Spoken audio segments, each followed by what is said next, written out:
Welcome to Wisdom for the Present, where we take ancient truth and bring it into clear, modern understanding. This episode uses AI-generated narration based on human-researched and written material. Thank you so much for having me. Yeah, of course. So, I want you to imagine, just for a second, that you are sitting in your car right now, or maybe you're at your desk, just staring at a screen. Right. And maybe you are watching a red line on a stock chart just plummet. Or, maybe you're waiting for an email from your boss about potential layoffs. Oh, yeah, that feeling. Yeah, exactly. Or maybe you are just endlessly refreshing a news feed during like a really chaotic election cycle. Which is pretty much all of us right now. Totally. And I want you to notice what happens in your body in that exact moment. Your chest tightens up. Your breathing gets really shallow. Your heart starts pounding against your ribs. And you feel this overwhelming visceral sense of dread about what is going to happen next. Yeah, it's a very physical reaction. It is. But here's the crazy part. 2,000 years ago, there was a farmer standing outside a stone temple, smelling sulfur and burning incense, feeling that exact same physical terror as he waited for a priestess to emerge and tell him if his crops would survive the winter. Right, which is just wild to think about. I mean, the setting has completely changed, right? Right. But the physiological response, the psychological response, is identical. Exactly. And so today we are exploring chapters 31 through 40 of this ancient guidebook, and it was written specifically to diagnose and cure that exact feeling of dread. Yeah. We're looking at a society that was remarkably different from ours on the surface. We're talking about the ancient Greco-Roman world. Which feels completely foreign to us. It does. This was a place where people didn't just use metaphors about predicting the future. They consulted literal oracles. And their social lives revolved around public baths and, incredibly violent gladiatorial games. And they lived within this really rigid, immovable social hierarchy where your survival on a daily basis often depended on how you navigated the egos of these powerful, sometimes tyrannical superiors. Which, yeah, to a modern listener living in a democracy with a smartphone in their pocket, that sounds like a different planet. Oh, absolutely. I mean, we don't wear robes. We don't go to the Colosseum to watch chariot races. And we certainly don't sacrifice goats to get a weather forecast, right? Yeah, we just check an app for that now. Exactly. But the mission of this deep dive today is to really strip away the robes and sandals. Because beneath all of that historical set dressing, the author is addressing raw human nature. Yeah, the core of who we are. Right. Our ego, our desperate need for control, our susceptibility to peer pressure, and honestly, our complete intolerance for uncertainty. Which hasn't changed a bit. Not at all. So the goal here is to act as your guides today, to help you extract the practical wisdom and the moral insight from this text. Because it holds up a mirror to the 21st century in a way that is, frankly, almost uncomfortable. It really is. It forces us to confront this reality that despite all our technological advancements, our internal software just hasn't received an update in millennia. Right. We're still running version 1.0 of the human brain. Exactly. The anxieties you feel today, sitting in traffic or scrolling social media, are the exact same anxieties the author's students were bringing to him thousands of years ago. And his solutions are just as piercing now as they were then. Okay, so let's test that theory right now by looking at how this section of the text starts. Because chapter 31 tackles basically the biggest picture possible, which is how we interact with the universe itself. Yeah, he doesn't start small. No, he really doesn't. Yeah. He uses the word piety and says that true piety toward the universe requires us to form right opinions about how things are governed. And I think for a modern listener, piety usually carries a ton of baggage. Oh, for sure. Like, we picture someone strictly following religious rules or sitting quietly in a pew, being very obedient. But the text seems to be stripping the theology out of it entirely and pointing to something much more psychological. That's exactly what's happening. The author is completely redefining piety. He isn't talking about memorizing chants or performing specific rituals. Right.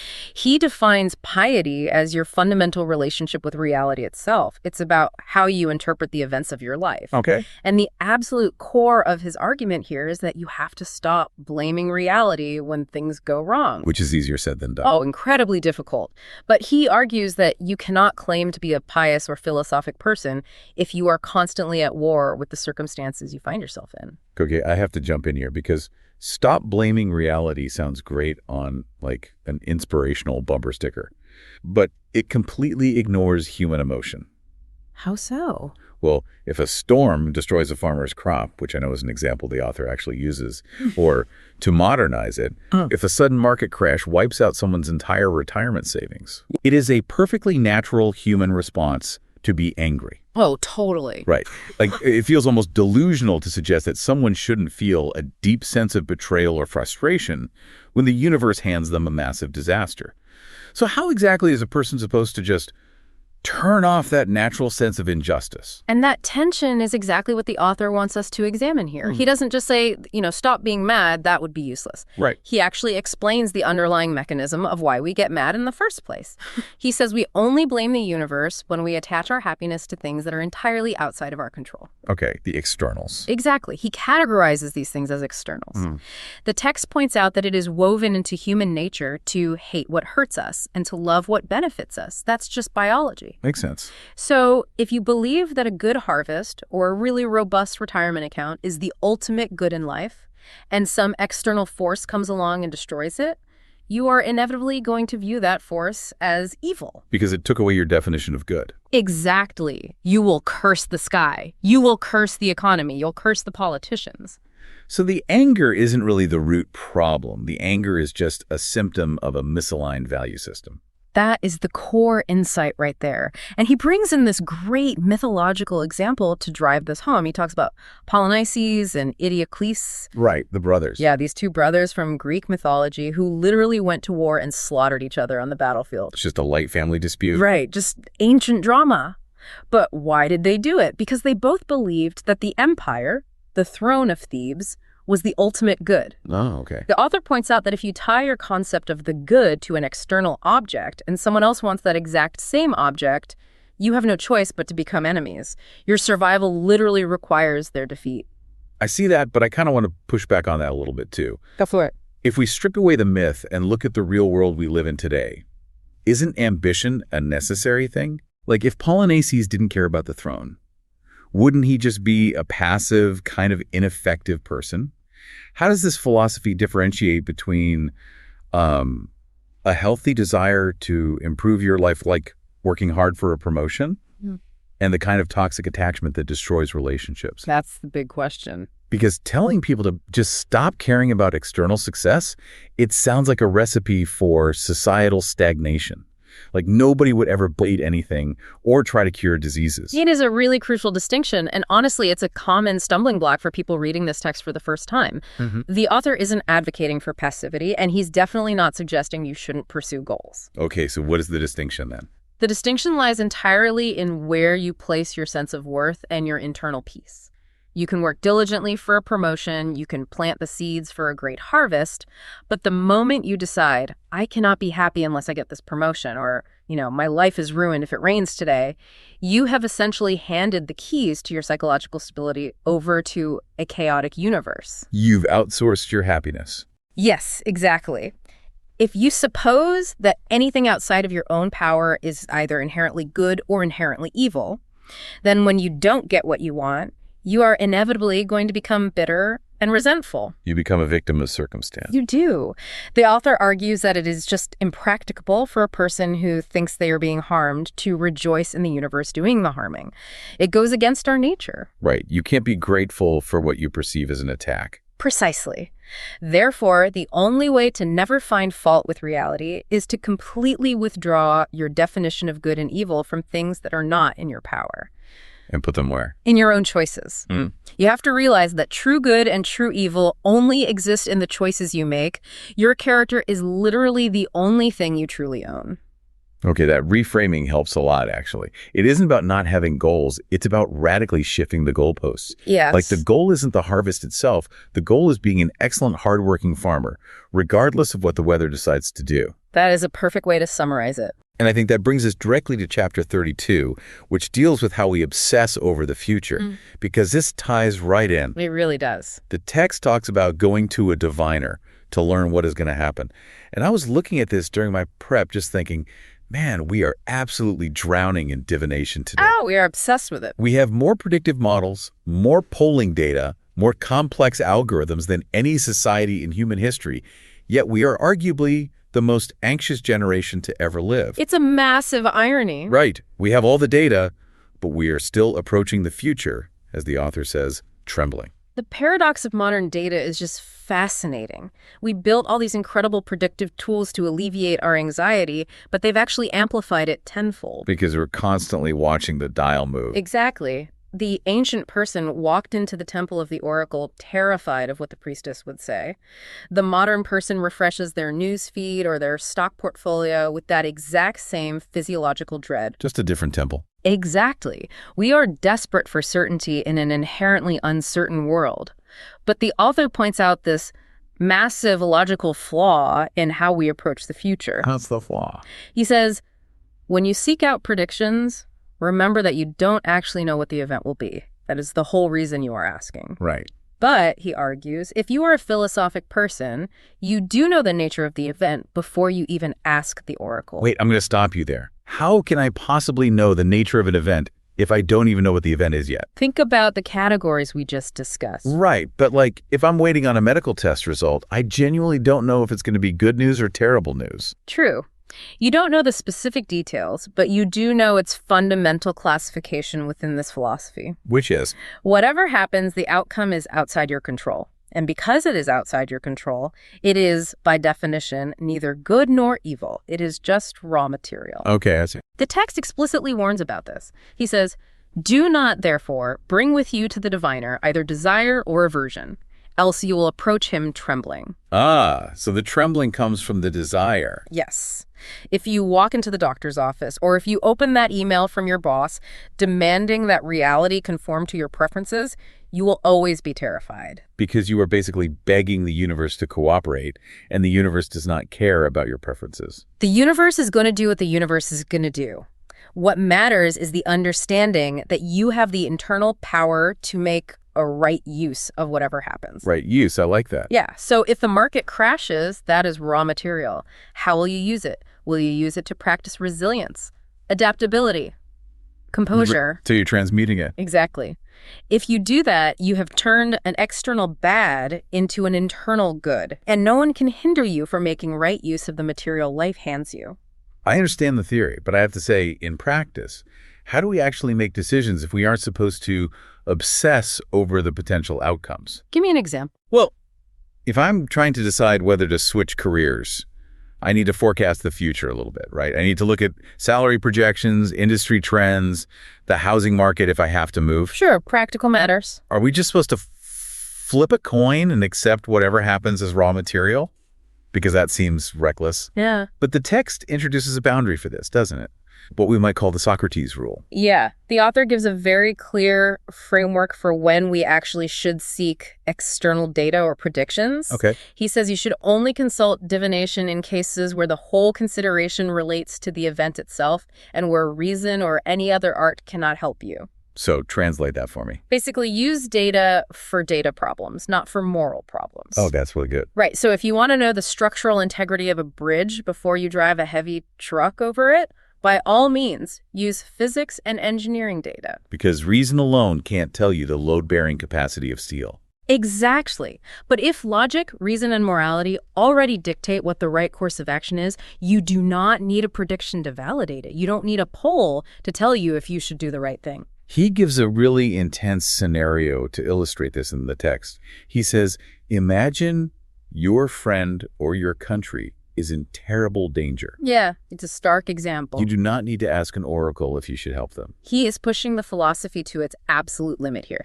He says, even if the diviner tells you that the auspices are unfavorable meaning, the oracle explicitly says, if you go help your friend, you will face death or mutilation or exile. Which is terrifying. Right. But the author says you must still go because you have reason within you. Reason directs you to stand by your friend regardless of the physical hazards. Yeah. He even references Apollo at Delphi, which was the most famous oracle in the ancient world, who cast a man out of his temple because the man had failed to help his friend who was being murdered. Just kicked him out. Yeah, because the man ignored his moral duty to go seek an oracle instead. Let's really translate that for the listener today, because this is an incredible diagnosis of a very modern disease.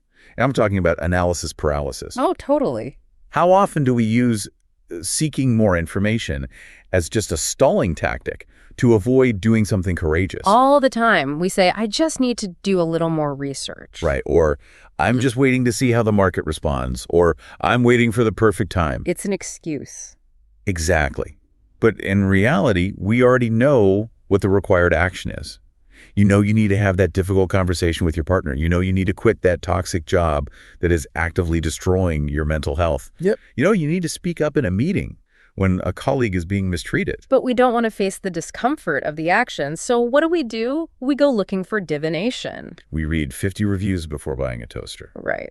We ask 10 different friends for advice. We read countless articles. We take personality quizzes. Trying to outsource the responsibility. Yes. We're hoping that someone or something will give us a prediction that either makes the hard choice completely risk-free or gives us a convenient excuse to back out entirely. We use the pursuit of information as a shield against moral action. That is a harsh but really necessary mirror. The text is essentially telling us to stop asking the universe what is going to happen and start using our reason to decide what we're going to do right now, regardless of the fallout. That's the essence of it. So let's say I manage to implement this. I stop obsessing over the future. I drop my need to control the universe. I find this great internal clarity. Okay. But the moment I step out my front door, I am bombarded by a society that does obsess over these things. Of course. How on earth do I protect this fragile new mindset when I am just surrounded by office gossip, outrage-driven news, and social media algorithms that are literally designed to make me angry? This is where the author transitions from philosophy to intense practicality. This is chapters 33 and 38. He provides what we can basically view as social armor. Social armor. Yeah. If you have established that your mind and your choices are the only things that truly matter, you have to defend them. Makes sense. But I will warn you, the advice he gives in chapter 33 is pretty jarring to the modern ear. That is an understatement. It requires a level of social discipline that most people today would find completely alien. I read this chapter and I thought it sounded like a massive social buzzkill. It really does sound like that. The text literally says, be mostly silent or speak merely what is needful and in few words. Just shut down the conversation. Right. It tells you to avoid talking about sports.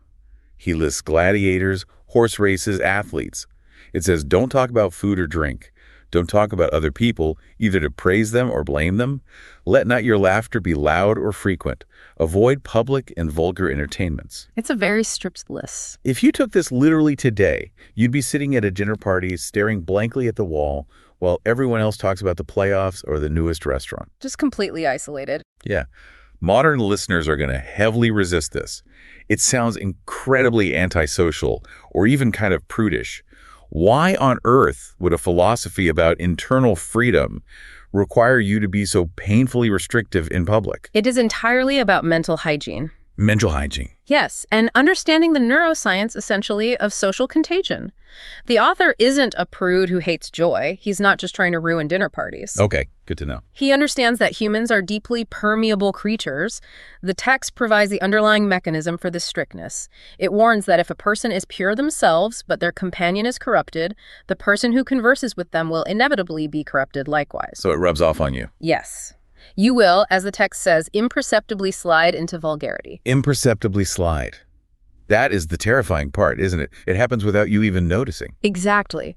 Think about the mechanics of that. Modern psychology actually calls this emotional contagion. Right. We have mirror neurons in our brains that are literally designed to mimic the emotions and behaviors of the people around us. To help us fit in. Right, to build social cohesion. It is a deep evolutionary survival mechanism. So, if you are sitting in a room with people who are agitated, gossiping, and angry, your mirror neurons are firing. Your brain is absorbing that state of being, whether you want it to or not. It's like passive smoking for the soul. That's a great way to put it. You might not be the one smoking the cigarette, but if you're sitting in a cramped room full of smoke, your lungs are absorbing the toxins anyway. Exactly. Let's apply this to modern digital life, because the algorithm is really the ultimate ancient gladiator game. Oh, 100%. You open an app and you think you are just passively watching toxic, gossipy, or ragebait content. You think, I'm just observing. It doesn't affect me. But you aren't just observing. No. Your mind is actively shaping itself to the contours of that content. You start thinking in polarized sound bites. You start viewing minor inconveniences as massive systemic injustices. You slide into vulgarity, and you don't even realize your baseline of anxiety has skyrocketed. That is a phenomenal modern translation of this ancient text. You are voluntarily letting the algorithm rewire your ruling faculty. Which is terrifying. It is. Yeah. And this brings us right to chapter 38, which contains one of the most vivid analogies in the entire text for why this matters so much. A nail analogy. Yes, the author says, as in walking, you take care not to tread upon a nail or turn your foot, so likewise take care not to hurt the ruling faculty of your mind. You can just feel that analogy. You imagine walking barefoot down a really rocky path or navigating a city street that's littered with broken glass. Yeah, you're looking down. Your eyes are glued to the ground. You're constantly scanning for threats. You would never just blindly stomp your bare foot onto a rusty nail. Right. You protect your physical foot with intense vigilance because you know an injury will cripple your ability to walk. You wouldn't be able to get anywhere. But, the author points out, we blindly walk into conversations, environments, and digital spaces that drive a rusty nail right into our psyche. We just step right on it. All day long. The ruling faculty is your ability to reason, to stay calm, to make good choices. When you engage in endless gossip, when you scream at the television during a political debate, or when you let yourself get dragged into a petty argument in a comment section. Which we've all done. Of course we have. But when you do it, you are turning your foot. You are actively injuring the very mechanism you need to navigate life. So the silence and the avoidance of trivial chatter from chapter 33, it isn't because the author hates fun. It's because he views casual, unexamined socializing as basically walking barefoot through a construction site. Exactly. You are vastly increasing the surface area for a psychological injury. Yes, you're just exposing yourself to unnecessary danger. But practically speaking, we have to interact with difficult people. We can't all just move to a cave and be hermits. No, we live in a society. How does this text suggest we handle it when the nails are actively being thrown at us? For instance, what happens when someone insults you or spreads rumors about you? Because staying silent then feels like you're just letting them win. The author offers an incredibly tactical response to insults. The natural human instinct when you find out someone is speaking poorly of you is to immediately launch a defense. Oh, of course. You want to clear your name. Right. You want to get angry. You want to list all the reasons why the insult is unfair, and you want to attack the person's credibility in return. But the text says something completely counterintuitive. It does. It says, if someone speaks ill of you, do not make excuses about what is said of you. Just answer. He was ignorant of my other faults, else he would not have mentioned these alone. It is psychological judo. It is brilliant. I really want to break down exactly why this works so well, because it's not just a clever comeback, right? No, it's a profound shift in power. By agreeing with the insult and actually amplifying it, saying, oh, if they only knew how truly flawed I am, they wouldn't have stopped at just that one critique. You are completely robbing the insult of its oxygen. Yes, you protect the ruling faculty of your mind because you refuse to let your ego engage in the battle. You just step off the battlefield. The moment you defend yourself, you are validating the premise that their opinion of you actually matters. You are saying, your words have the power to harm me, so I must fight them. Wow, yeah. But by using self-deprecating humor, you demonstrate that your self-worth is utterly untouchable by their words. You're basically signaling to everyone around you, my faults are my business, and your limited perception of them is honestly a little amusing to me. It shows total unbothered confidence. But to pull that off requires a massive amount of internal security. You have to truly believe that their opinion is an external that cannot harm you. It's ego death in real time. It really is. And the author applies this exact same ego death to dealing with power dynamics and status anxiety. Yeah. Which is something we deal with constantly today, especially in the corporate world. Oh, absolutely. He sets up this scenario where you have to go meet someone who is your superior, a person in power. The text tells you to mentally prepare for the worst. Expect it to go badly. Right. Fancy to yourself that you won't find them at home, that you might be shut out, that the doors won't be open to you, or that they will completely ignore you. Think about the modern equivalents of this. Okay, like what? You are going to a big client meeting, or you are waiting outside an executive's office to pitch a project. Or maybe you are just trying to get the attention of someone in your industry who thinks they are significantly more important than you. Yeah, That happens a lot. The anxiety leading up to that moment is entirely driven by ego. You want them to respect you. You want them to validate your worth. And when they don't, when they make you wait in the lobby for an hour, or they look at their phone the entire time you're speaking, the natural reaction is rage. You feel totally disrespected. You want to storm off muttering, I don't need this. Who do they think they are? Do they even know who I am? But the author calls that behavior vulgar and says it is the mark of a person who is bewildered by externals. Which goes back to chapter 31. Exactly. If you let their arrogance destroy your peace of mind, you have stepped on the nail. The text says, if it was your duty to go, you must bear what happens and never say to yourself, it was not worth so much. Because getting upset that a VIP ignored you means you tied your self-worth to their validation. You gave them the keys. Right. If your duty calls you there, you showed up and did your duty. How they behave is a reflection of their character, which is outside your control. How you respond is a reflection of yours.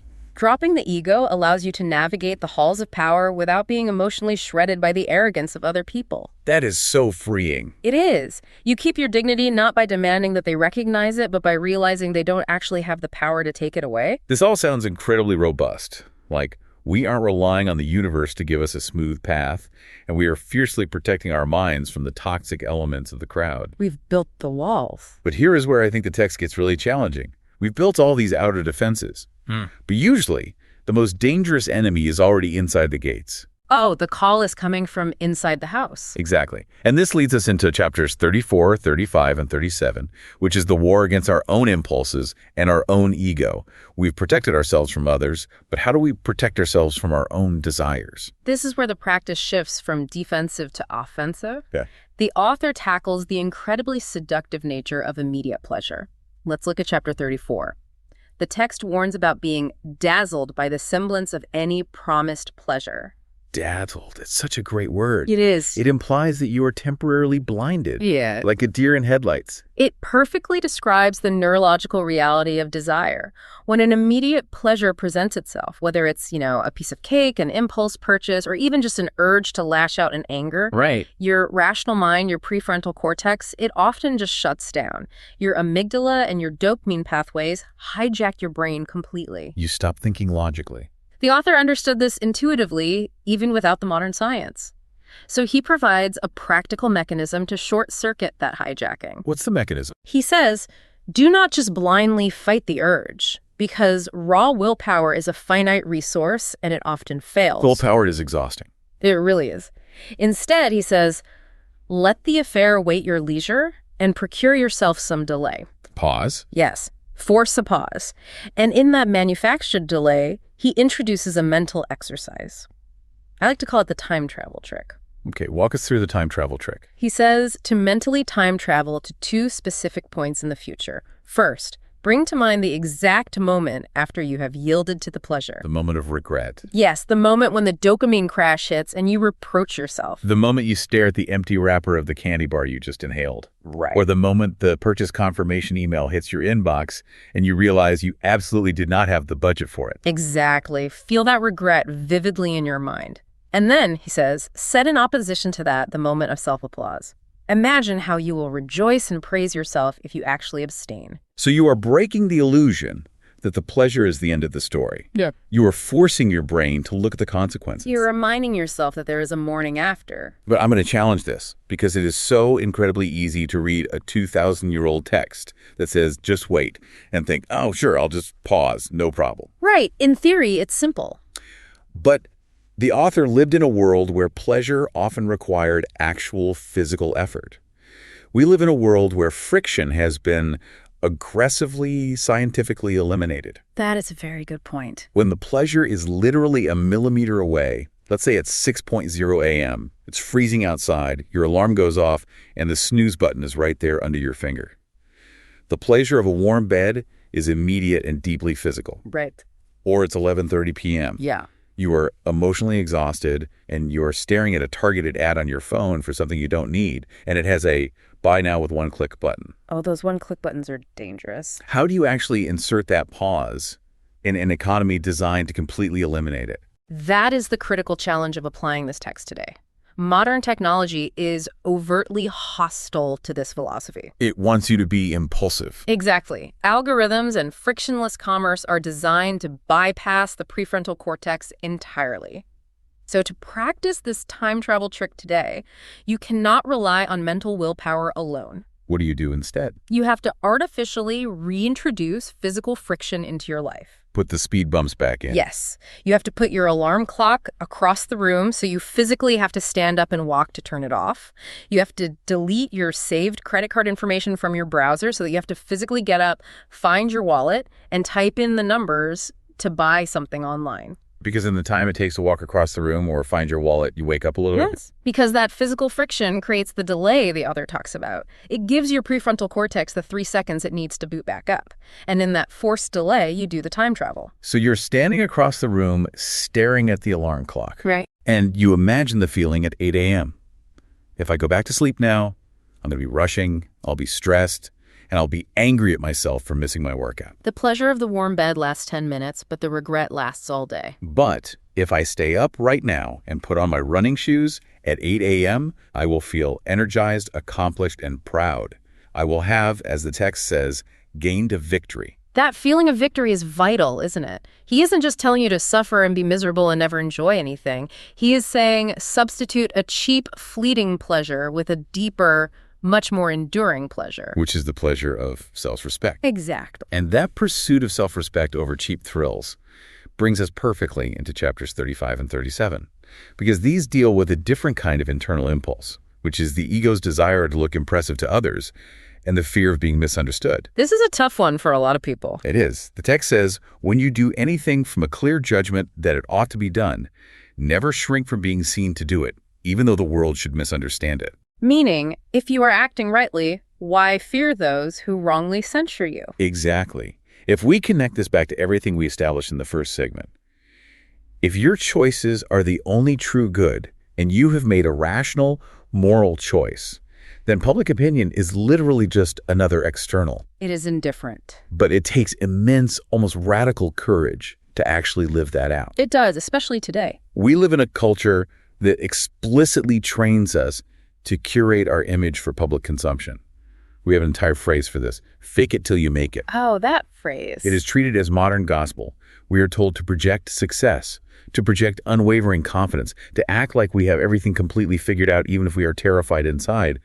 We are encouraged to assume characters that aren't actually ours just to gain social leverage. Chapter 37 gives a very stern, almost tragic warning about this. What does it say? It says, if you have assumed any character beyond your strength, you have both demeaned yourself ill in that and quitted one which you might have supported. I think this is one of the most profound psychological insights in the entire text.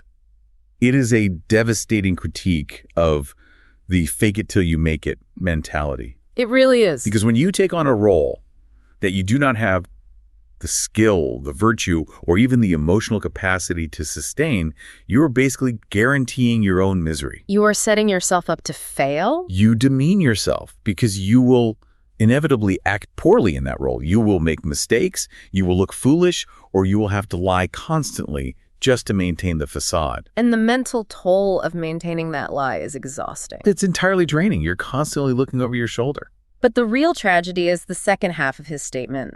You have quitted one which you might have supported. You abandon the authentic version of yourself that could have actually succeeded. Exactly.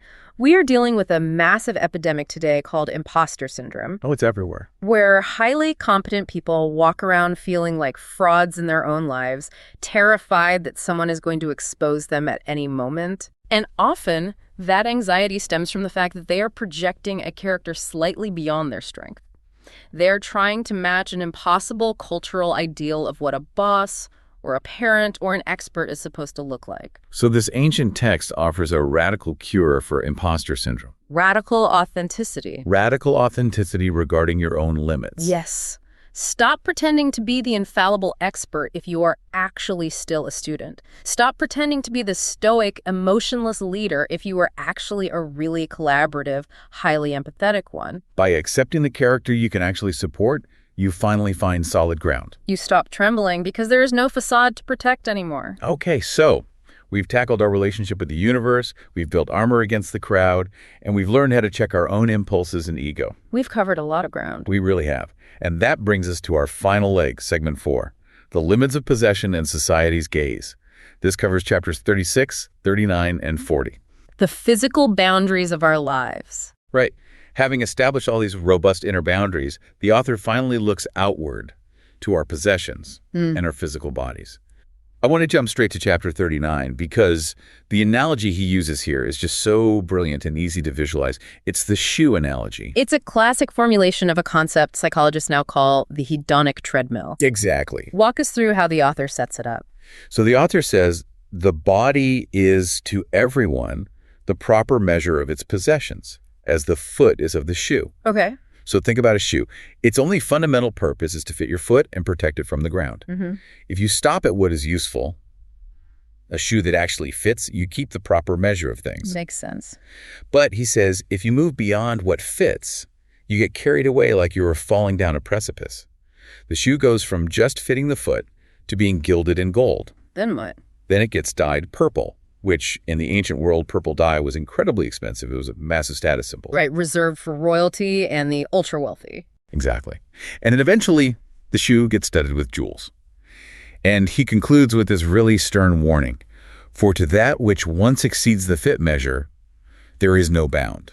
It is a perfect 2,000-year-old diagnosis of lifestyle creep. That's exactly what it is. Yeah. Lifestyle creep. You get your first job out of college, and your only goal is just to afford a reliable car to get to work without breaking down on the highway. Right. That's the shoe that fits. And then you get a promotion, and suddenly the reliable car isn't enough anymore.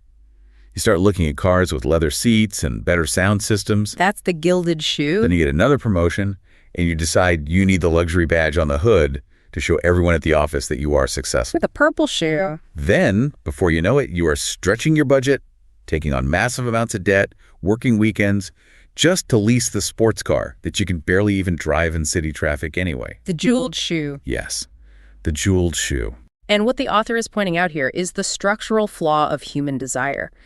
Once you decouple your possessions from their actual utility, once the shoe is no longer about walking but about status, there is no logical stopping point. Because status is comparative. Exactly. There is no limit to how many jewels you can put on a shoe. There is always a bigger house, a nicer car, a more exclusive watch. So your desire becomes infinite.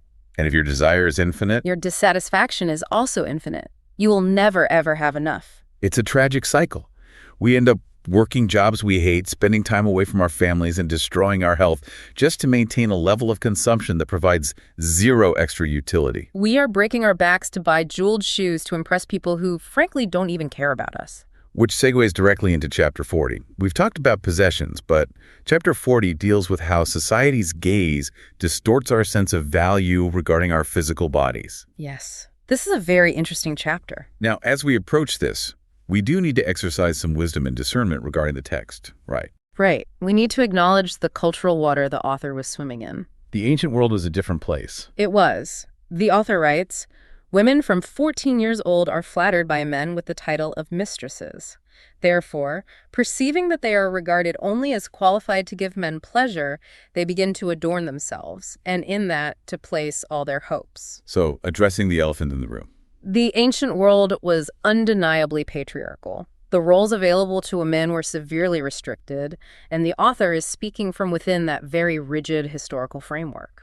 Some modern listeners might immediately bristle at the language here or the gender dynamics of the first century. And they should. It's important not to blindly endorse the social structures of the ancient world. But if we peel back those first century social assumptions, the underlying critique he is making is incredibly profound and frankly very progressive for his time, isn't it? It absolutely is. He is critiquing a society that reduces human worth to physical appearance and external validation. He is pointing out the tragic consequence of a culture that tells young women, or really anyone for that matter, that their primary value lies in being physically pleasing to others.